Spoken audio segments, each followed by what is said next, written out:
Hello and welcome. This is a special live broadcast for Gimmel Tammuz, which is the Hebrew date of today. It is the 3rd of the month of Tammuz, and it is the day in the month where we connect in very specific ways to the Lubavitcher Rebbe. He used to speak about this day of Gimmel Tammuz as the beginning of redemption. In ancient days, it was the day when Yeshua stopped the sun in order to win a victory against the enemies. In other words, it has the power this day to actually stop the course of the natural order, like the sun, and to allow for something to happen that is beyond nature to come into nature. And that's really the theme of our times. You have to excuse me, I've been outside in high humidity, so I might have to do this because I feel quite sweaty. But I don't want to miss the opportunity to speak. So on such an incredible auspicious day. So this is the anniversary also of what we call the yahrzeit, the 27th yahrzeit of the Lubavitcher Rebbe. He remains fully present in our lives. Anybody who's connected to him knows that, but we can't see him physically. We can't hear him except in recording at this time. And so we are in transition times between the end of the exile and the beginning of the redemption, when all worlds will reconnect. And it'll be a different story then. But meanwhile, the Rebbe has left us with incredible, I don't want to say left us, but has gifted us with incredible, not only instructions, insights from the Messianic redemptive Torah, the universal Torah for all mankind that describes this time and the most powerful pathways to thriving through it and co-creating a new world that is in process. It's already in process, but also his discourses, his words, the energy within his words and insights and instructions and empowerments. That energy is divine, it's embedded, it's present, it's alive. So it's a transmission of potential. So I highly encourage you, for wherever source you can get it, to learn the wisdom of the Rebbe, to learn the talks of the Rebbe, to watch videos of the Rebbe. The more you can do that, the more impact it will make on you. Now I'm going to do something I don't remember if I've ever done this if I've ever actually done this on a live stream. I will tell you my story and how I got connected to the Rebbe overtly many years ago. But first I want to talk a bit about the central soul. The Rebbe is the central soul of our generation. That's why he is still, it seems to be the last of the central souls, the end of a long line that started, well, we say it started with Moses, but really it started before, because when Adam and Eve were created, that was the central soul, and Abraham was the central soul, Isaac was the central soul, Yaakov was the central soul. So in every generation, there is a central soul. What does that mean? A universal soul. That means that there is, like the head, the brain. I've talked about this before, but this is the right time to talk about it again. The brain of any living being is like a connector, a command and control center that is constantly getting information from each cell and feeding back information, holds the overarching picture, purpose, blueprint for how everything is meant to work in harmony. And in every generation, there is a brain, so to speak. There is that central universal soul, which is functioning just like a brain in an individual. Because guess what? We are individuals, but on a macro level, we're really not. In the way that we think we are connected by a force, by a field. You can call it divine consciousness, but we're connected like cells in the body are connected. Each one of the cells holds the intelligence and potential of the whole body, holds a vibration that can heal the body, or God forbid, take it down. The same way with each of us, we are connected, we are holographic. But how are we connected? Through the brain. Actually, the word Rebbe it's an acronym for Rosh B'nai Israel, which means the head, the brain, the head of the souls of Israel.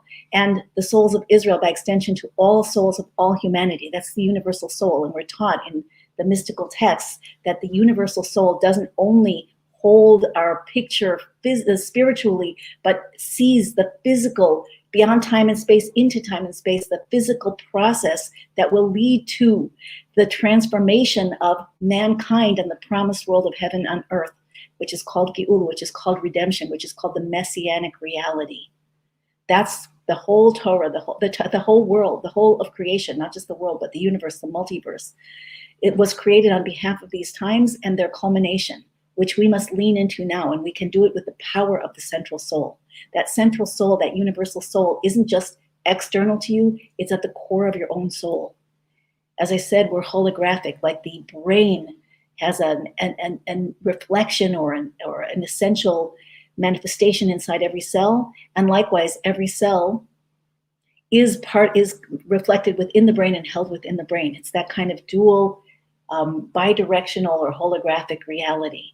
So anything you could do to awaken your awareness of your connection to the central soul would be like, on a micro level, awakening your consciousness so that more of your superconscious, the mind of the soul, and more of your unused parts of your brain and more of your inner hidden faculties and light can come online inside of your ordinary thinking, your ordinary emotions, and your body and your relationships and your financial prosperity in your life. The more of you that's present, the more of the divine aspect of yourself you bring in to your world. And on the macro level, that is true of the connection to the universal central soul. And these two things are not separate. It's not just that one parallels the other, but the more you connect to the central soul of our generation, the universal soul, which is the Lubavitcher Rebbe, the more your consciousness will expand, the more your higher powers will come in, the more that transmission will come through, the more your life will begin to up-level in all kinds of unexpected and miraculous ways.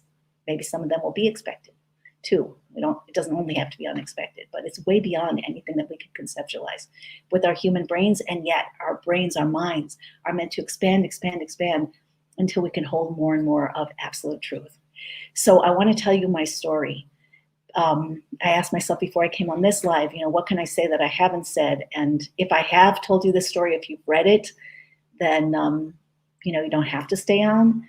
Of course, you don't have to stay on anyway, but you can feel free to invite your friends to hear it or to share it. I'd love to hear, if you have heard the story before, what resonance it has for you. I used to walk around until pretty recently saying I don't like stories. The truth is I don't love hearing stories in the abstract, but miracle stories, Rebbe stories might be different, but sometimes. But this is a story that happened to me. So you're looking at my face, you're hearing my voice. I'm telling you that this is something that really happened. Although before it happened, I would never have imagined that it could happen, much less that it could or would happen to me. So a few decades ago, I had just graduated from college. My parents had just unexpectedly, to me unexpected, was total shock, announced that they were getting divorced. They had gotten divorced. And I was completely unprepared. I had my degree in East Asian Studies. I guess I was kind of in a rebellion against, or a backlash from the fact that my father, who was a scientist, physicist, mathematician, and expected a lot from me, I guess I felt like too much pressure, and I couldn't just decide on a major in college. Of course, I had to go to college, so I majored in East Asian Studies, which interested me, like abstract spirituality. I did not believe in God at the time. I kind of, my grandparents were religious, and I did love them. One of my mother's parents, not my father's, and I respected their tradition. And I used to go into my grandparents' house, and I would always, when I was little, I'd always ask, "Is it Shabbos, Shabbat? Is it the Sabbath?" Because I knew I wasn't allowed to turn on the lights on that day. But I didn't. It took me a long time. I had to be a lot older before I realized that Shabbat happens between Friday night and Saturday night, and what that's all about. Likewise, I understood kosher, and I respected that, and I loved my grandparents very much. I was especially close to my grandfather, and I used to go to their house for the Passover Seder. And I remember being very little and having the feeling. This one time I particularly remember, it was one of the peak experiences actually of my life. I was probably for sure under 10, maybe I was under 7, maybe I was less. But I remember feeling like this portal, I couldn't have called it a portal, but like this doorway, this something opened up during the Seder on Passover night, and I felt this mystical reality. I didn't have the vocabulary yet to describe it, but I remember it so vividly.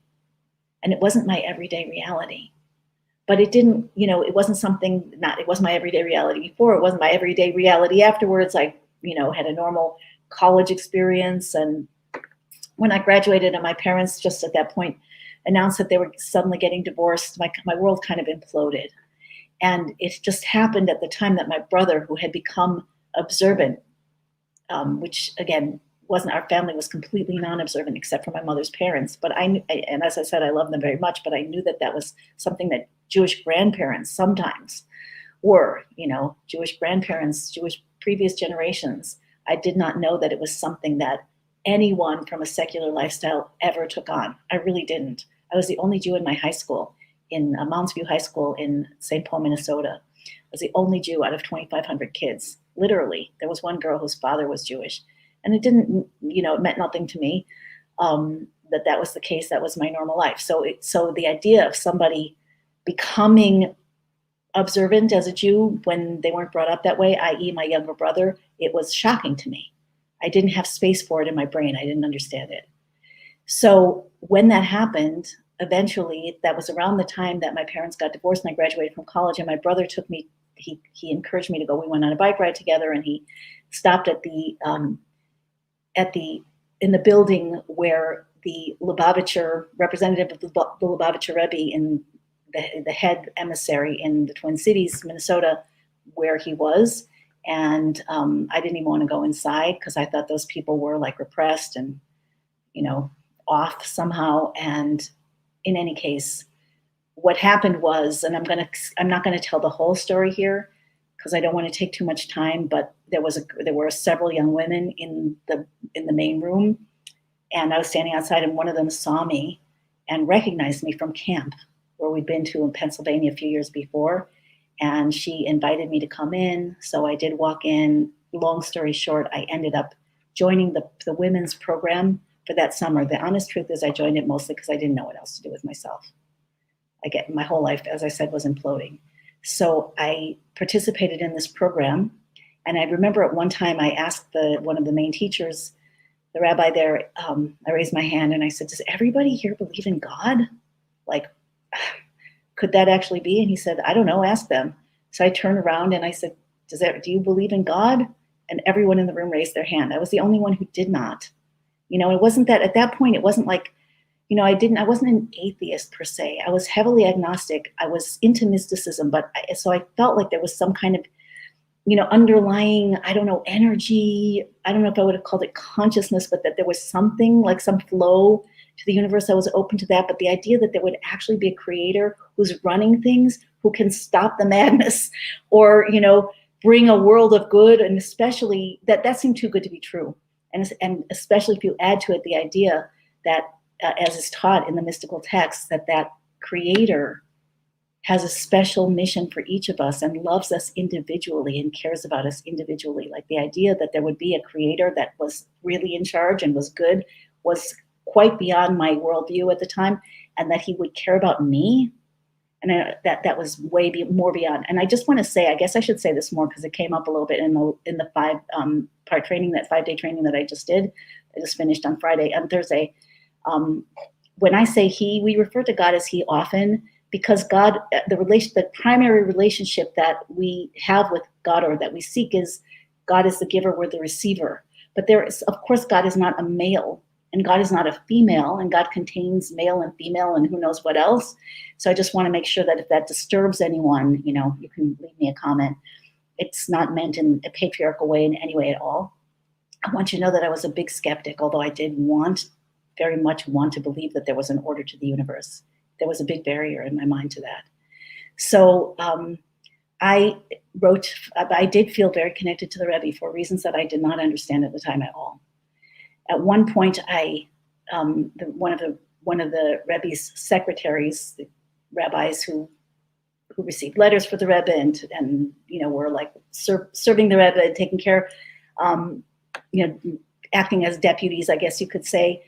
His wife came to the place that I was learning, this Torah institution that I stumbled into for the summer, and she told us that we could write a letter to the Rebbe, but if we wrote to the Rebbe, we would have to have the commitment beforehand that if we asked a question, if the Rebbe gave us an instruction, we would do what the Rebbe said.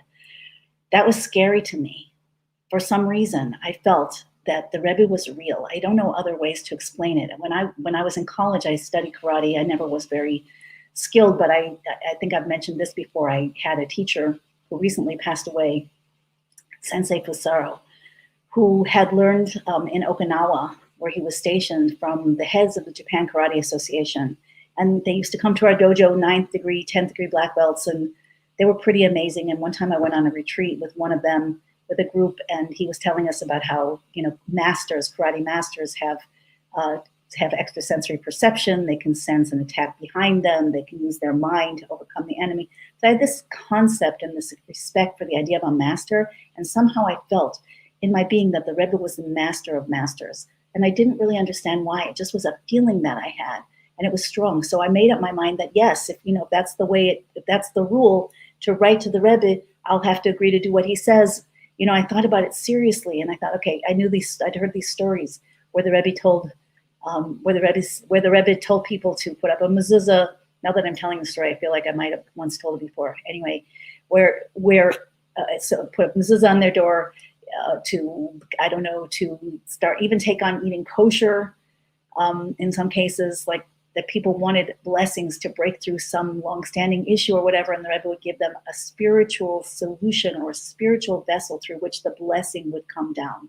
That's what those answers were. And I really asked myself, like in a deep way, could I do those things if the Rebbe told me to do one of those things? If he told me to give charity every day, could I do it? If he told me to pray, could I do it? If he told me even to keep kosher, I thought, okay, you know what, I hoped it would be something smaller, like the candles before Shabbat, before the Sabbath. But even if the Rebbe told me to keep kosher, I thought to myself, if it would solve my problems, I guess I would do it. So I wrote to the Rebbe, heartfelt letter, talking about my issues, asking him if I should come to New York for the high holidays, as the fellow students were urging me to do, to have that experience. I told him that I had a hard time believing in God, and that I certainly had a very difficult time imagining that if there was a God, he would actually care about me and what I did. And the answer that the Rebbe gave me was basically that that if I want my issues that I've written about resolved, I needed to conduct myself according to the true nature of every Jew, which is according to the will of God as expressed in the Code of Jewish Law, and that it's very simple and obvious that it depends only on my will to do so, and that if I do that, that I will have an increasing abundance of peace of mind, and the problems that I wrote about would be resolved in a natural way, and I would not have to have my head in them in the same way anymore. And then the Rebbe, that was like answer one. Answer two, the Rebbe said that I should, that it was simple that I could do this, and obvious that I could do this, and that it depends only on my will. There were a lot of underlines there also.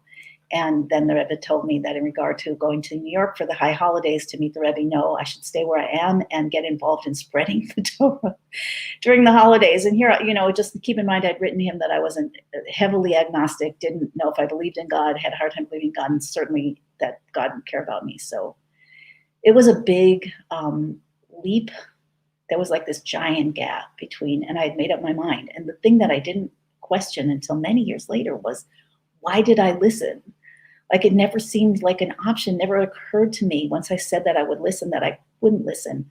And I only understood much later that the relationship between the central soul, the universal soul, the Rebbe, the Moses of the generation, and each of us is so profound that when it wakes up in us on any level and we acknowledge that connection and lean into it, it makes God more real. It's like Moses, Moshe Rabbeinu, Moshe, our Rebbe, that's what the Torah calls him, was considered the mamutza machaber, the connecting factor that united two opposites, the creator and the creation, infinite God and finite man, heaven and earth. And it describes straight up in the Bible, the 5 books of Moses, that relationship it exists in all times, and that he was a connecting factor between the people and the creator. Actually, the Torah says, the Chumash says, the 5 books of Moses use the phrase "Vayiminu b'Hashem u'Moshe Abdo." Sorry, I got distracted for a minute because I'm looking out the window and my friend is just parked downstairs. Anyway, Vayaminu Hashem of Moshe Avdo, that the people believed in Hashem and God and in Moses, his servant, in the same sentence. So there is some kind of holographic intrinsic relationship. I wondered for many years, why is there the concept of King David or King Solomon? Or why do we need a Moses? Or why do we need Mashiach, a Redeemer, when we just, every person is meant to connect to God from the inside out. We are holographic with God above all. But the reason is because we need a brain. It's not that we're worshiping a human being or that, instead of connecting to God. No, a mamutza mechaber, it's a very deep concept, but very so profound and powerful that this mamutza mechaber, this connecting factor between heaven and earth, the brain, it connects the soul and the body. Likewise, the heart.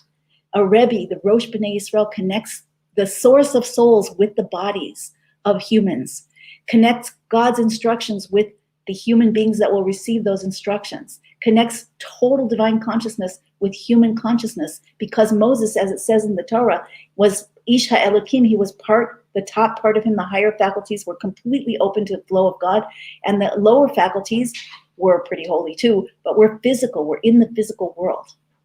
And that's why he was able to connect. And here's an interesting principle that we're taught in the mystical text also, that a mamutza mechaber, a connecting factor, must be actually higher, even higher than those things which are connected, which means that the ability of God to put this consciousness into the brain of all humanities, to pass out into souls and bodies, and for those souls and bodies to likewise to feed back to this brain, their experience.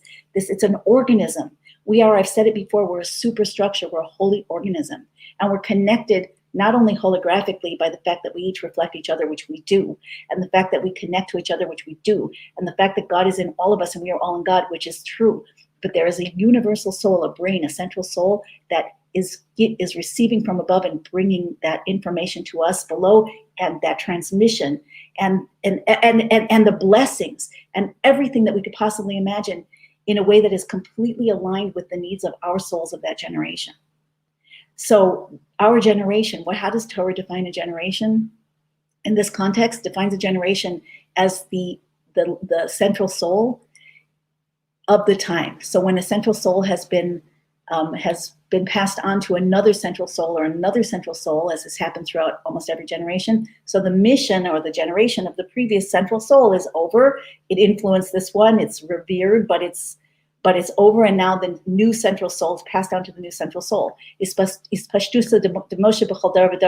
Kabbalah says that there is a transmission of the soul of Moses, of Moshe Rabbeinu, in every generation to the next central soul. However, there's no replacement.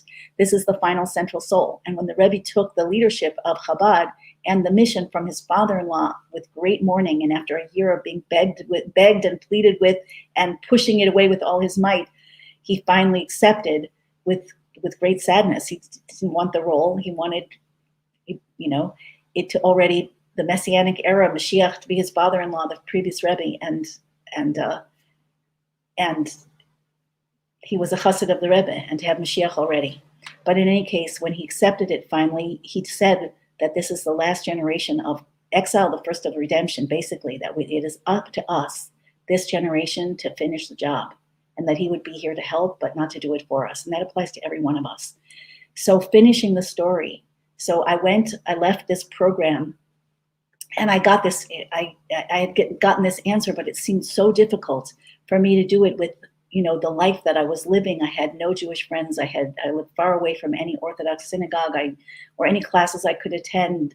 My whole lifestyle, my whole mindset, my whole social network, everything was disconnected from the life that the Rebbe had told me to take on, which was basically keep the Torah. I wasn't ready for it. So I did decide, with the help with a very brilliant mentor, rabbi, he told me I can't, he told me, well, I'll leave it at that. I did decide that I could keep it in a lighter way, that I could keep Shabbat, but not have to go to, a religious community, but I could wander around and just refrain from doing things that were, not allowed on Shabbat, but I could enjoy myself at least, looking in the store windows or whatever, and that I could keep kosher, but in a little bit of a less rigorous way, their levels. So instead of the absolute, I took on, went down a level or two. And it was the only thing I could do and still survive. I remember feeling at that time like I was drifting, a little person in a little boat, drifting farther and farther away from shore all by myself. So that went on for a while. And I started to feel like, despite what the Rebbe said, I was running out of steam. I was running out of life force. I was lonely and sad and alone, and I couldn't. And I decided at one point to give, I was invited on a retreat and I wanted to go. And it would have meant taking a ride on Friday night and breaking Shabbat. I was almost ready to do it, but not quite. So I decided that instead of doing that, I would give Shabbat one last try. And I would go to friends in the religious neighborhood, people that I knew, and spend Shabbat there, and that I would get a ride on after Shabbat or Sunday morning. So, but it was a close one. It was a close decision. So I made that decision. I went to these people. I had a great time. It was really relaxing, really warm, really nice. And they told me in the afternoon, don't leave tonight because it is a special night. It's the anniversary of the passing of the previous Rebbe, the Rebbe's father-in-law, the Frierdiker Rebbe. And it's the night, a couple days before, it was the 7th of Shvat. The anniversary of his passing was Yartzeit of the previous Rebbe's Yud Shvat, the 10th of Shvat. And they said we have a speaker who's coming in from Chicago, an amazing speaker that we've been trying to get him to come for years and years, and this is the first time he can come, and you shouldn't miss it. So I was in a good mood. So I decided to stay over one more night, and I went to the hall where he was speaking, and I was still feeling those things that I'd written, that I think maybe there's a God. I don't know if there's a God, and if there is a God, he doesn't care about me. So this rabbi began to speak, and the first thing he said was, it's divine providence that I'm here. The rabbi here has been trying to get me to come for 10 years, and it's never worked out. I've never had the time, and finally I had the opportunity, and I'm thinking, wow, my last ditch effort tried to keep Shabbat, and if I'd left for the retreat, I wouldn't be here, and that's a divine providence too, I'm thinking to myself. And the one night in 10 years that this speaker was going to come, so he started to tell stories about about the previous Rebbe. And one of the things that he said was that the previous Rebbe, the Frierdiker Rebbe, used to constantly give over a saying of the Baal Shem Tov, the founder of the Hasidic movement, who used to ask people when he would meet them, "Was gedenkst du?" What is it that strikes you? What do you remember? What hits you? And then the person would tell him like what memory or what came up for them, and he would explain to them the divine providence of that and the lesson that it had for their life. Divine providence is based on the idea, on the principle, the spiritual principle and reality that the world's not solid. God is bringing the world into being now and now and now and now and now from infinite divine consciousness at every moment with a desire and with an intention. And that goes for you and your body too, and every circumstance of your life. So anything that happens has to be by direct divine providence, meaning that God is creating it right now on behalf of your greatest good. So this convergence of being there and the last chance for Shabbat, and then hearing about this program, and then the date of this program, and then the rabbi coming in, and then the first thing he talks about is divine providence, and it really hit me. Like, wow. Then he starts telling these stories about the previous Rebbe, and he doesn't mention anyone's name until he comes to the last story. And he says, and I'm sitting in the few tables back from the front, from the podium. He says, in the war, we used to have in Chicago, in the war years, we had a fund called Keren Hatzalah. And that was a fund, and I figured out later this was in 1947. So that was a fund in which we collected, the previous Rebbe was in charge of the fund nationwide, maybe more than nationwide, but in Chicago we had our own branch, and we collected money for the refugees after the Holocaust. Mostly they were either in Israel, which was not yet a state in 1947. Israel became a state in 1948, or he said in Israel at the time, or in the suburbs of Paris, or in Russia. So he basically he said, did he say Russia? Suburbs of Paris or in Israel. Okay, never mind that one detail. I'll have to think back. So he said that among those who was there at the time in the Chicago branch of this Keren Hatzalah of this fund was a man by the name of Reb Shmuel Brody. He said Brody.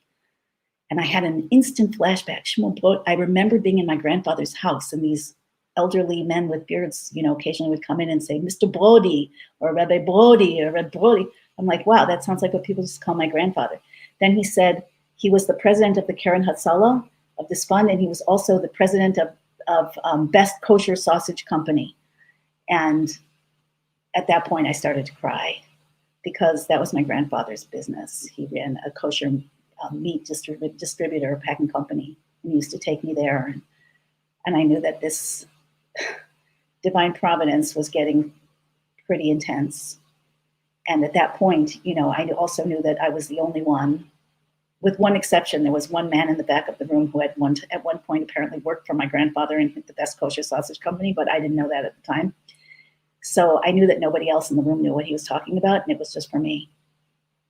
And if you can begin to imagine what that felt like to somebody who truly, thought, believing in a God and a universal divine consciousness that loves us and has a plan, that was possible, much less that universal divine consciousness would care about me specifically, you can imagine how my paradigm started to break open. I was totally in tears. I feel like I could cry right now.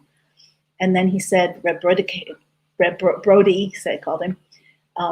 My grandfather's name is Broida. Reb Brody took the money to Israel, which was closed at the time, he said, and also to Paris, the suburbs of Paris, where there were refugees from the town, the Rebbe's hometown of Lubavitch. And he said that when he told us that something had happened, when he came back from this trip, he told us that something had happened that he would never forget. So we asked him, he said, I remember Rabbi Hecht, this rabbi who was telling the story, Rabbi Shlomo Zalman Hecht, Alav Shalom. He said our ears pricked up, and we asked him, what could be so amazing that you'd never forget? You flew with the Sputnik? So he said, Reb Brody told us that when he was in the suburbs of Paris, he went in the streets and he started talking to the people to find out how they lived through the difficult years of the Holocaust. And he said, at random, I spoke to some elders, some middle-aged people, some young people, and then totally at random, I went up to a little boy of 8 years old, and I said to him, little boy, I'm going back to America. Is there anything that you would want very much that I could give to you? And Reb Breda asked us, Rabbi Hecht said, do you know what this little boy answered me? We said, how could we know? So he said, he told me, I want to go to America and see the Lubavitcher Rebbe someday. So we asked Reb Breda, what was so amazing about this that you would never forget it? He said the people had nothing. They had almost no food. I thought this little boy would ask me for chocolate, for a suit, for a hat, for new shoes, for something to eat. Instead, all he thought about when I asked him, and I would have given him what he asked for, that he should grow up. He said, I want to have this, actually, I didn't say the whole quote. I want to have the schus, the merit to grow up and go to America and see the Lubavitcher Rebbe someday. He said, he didn't know I was going to ask him this question. He said, if the children grow up that all they want in their real world, which has suffering, if all they want is to see the Lubavitcher Rebbe someday, he said, this is a person. This is a kind of a person that the world has not known. And then Rabbi Hecht added that Reb Breda was not a chassid. He was not a follower of a Rebbe. He was a misnagid, which was anti-chassid. There was a lot of opposition to Lubavitch in the early years, and I guess my grandfather was very involved in it until this point. He said after that he changed, and because of the impression that this child made. So he said Reb Breda was not a chassid, he was an Eisha Shaker. And Eisha Shak is not chassid. Again, the divine providence. What's an Eisha Shaker? Anybody know here? So Eisha Shak was the town, the shtetl that my grandfather grew up in till age 17. His parents, when he was 6 years old and his little brother was 5, they left for America to make money for the family, which seems so horrendous. But it saved the lives of the family. That entire shtetl was destroyed in the war to the man, woman, and child, including his older sister who lived 20 miles away, who we would see on the holidays, Passover, Shavuos, Pesach Shavuos, and Rosh Hashanah. He was left with his 5-year-old brother Max to study in the yeshiva, in the school, in the religious school, because there wasn't one in America, and his parents had to earn the money to bring them, and they didn't bring them until they were 17 years old. And so Eisha Shuk was that town, and Eisha Shuk was completely destroyed in the Holocaust, completely. But my grandfather and his brother got out first, and some of their other siblings, thanks to the parents and the divine providence there. But nobody knew that in the audience. He was an Eisha Shucker, and Eisha Shuk is not chassid. I was the only one who knew it. God was speaking to me. Okay, so after that, in tears, I went up to the dais after he finished talking. And by the way, in the recording of this whole gathering, he, as I said, he didn't mention any names as he told stories about the previous Rebbe, 5 or 6 stories, I don't remember.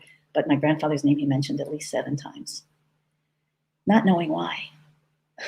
So I went up to him afterwards and I introduced myself, and he said, I said, is there anything else you can tell me about my grandfather? You know, I was like leaning on the table with my hands shaking. And he said, well, your grandfather was much older than I. We weren't friends. He was very polite, because I later found out my grandfather was an opponent to the Chabad movement until that point of the story. And he said, but there's one other thing I can tell you. After this story, he told me that he asked me if I could take him to see this Rebbe.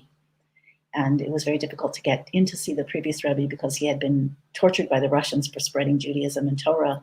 And he was in a very delicate condition. And it was, again, in 1947, which was just a couple of years before the passing of the previous Rebbe. He said, though I was able to get him in. And I took him to New York. And he had an audience with the Frierdiker Rebbe, the previous Rebbe. And after he came out, the Rebbe called me in, and he told me he said, Shmuel Breda was by me today, my grandfather's name. And I asked him about his life. No, he said, no, let me backtrack. So, sorry, my husband just came in with that friend.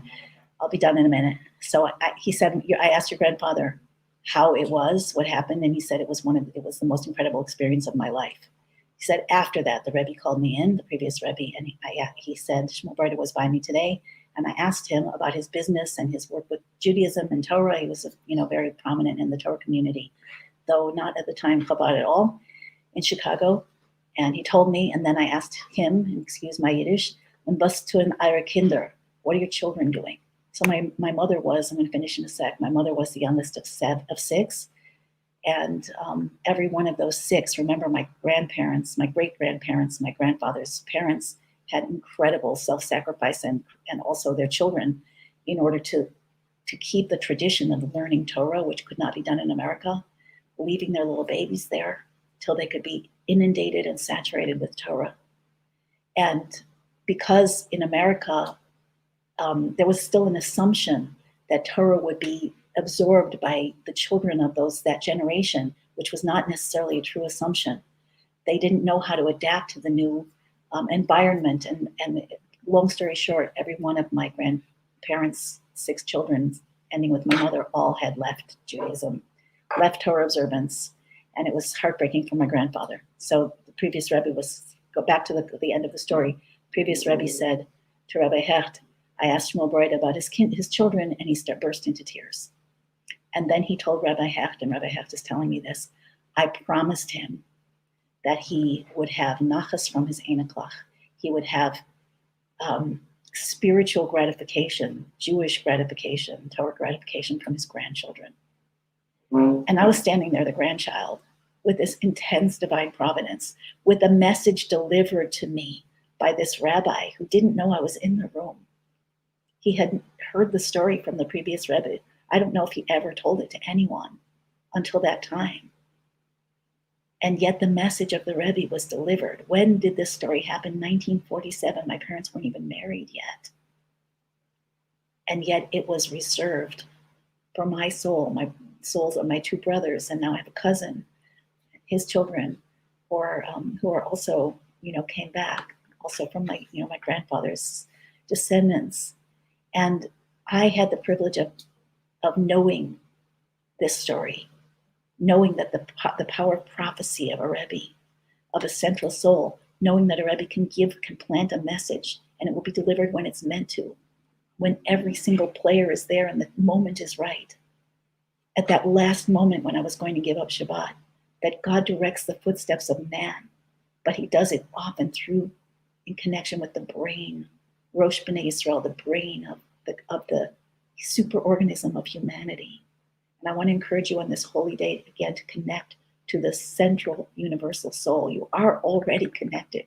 You wouldn't be alive if you're not, because we are one superstructure. We are, whether we know it or not. the more you know it, the more your life will align, the more the events of the world will not affect you in a negative way, but rather you will be able to affect them in a positive way. The more your soul's desires and purpose will be fulfilled through your body and your life, the more God's desire to bless you with revealed goodness will be able to come through even to the physical realm in healing, emotional and physical healing, and relationships and prosperity and abundance and all of that. We're just here to align, and we're right by the end. So I wanted to share that with you for Gimmel Tammuz, and feel free to comment, ask questions, like, share the video. I'd appreciate it if you resonate, if you would, because this information and these connections need to be shared. The more people who can step into this inner awareness and align the channels to receive and to shine forth, the faster this difficult transition period in the birth will end, and the more beautifully and with more peace and upliftment and revealed blessings for revealed good. Okay, last thing I want to say is, if you missed the Shine Your Soul Light event, I think that the replays are retired at this point, but you can still join the Soul Influencer program if you choose to. Soul Infused Influencer. Feel free to go check it out at any rate, just to see what it is. Bonuses will expire at midnight Eastern tonight, so you can still get them for a little while, and just check out the program and see if it speaks to you. That you can do that at gateofunity.com/register influencer program. gateofunity.com/register influencer program. And I'll see you again soon. Take care.